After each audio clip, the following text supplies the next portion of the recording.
This one's from my 3D printing homies. If you're not one of my 3D printing homies, you can just, this won't make sense to you. Oh, here's a new one. I had my Bambu Labs printer say that there was an error, and it said that it was having no traction issue. So I pulled out the filament, and I noticed, and I cut the part off, there was inconsistencies in my filament.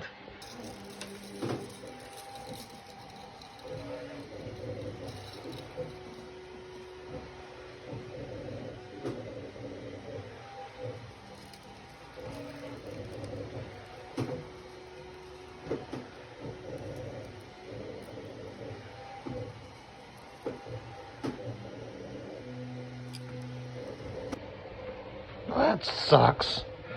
What's wrong with your filament?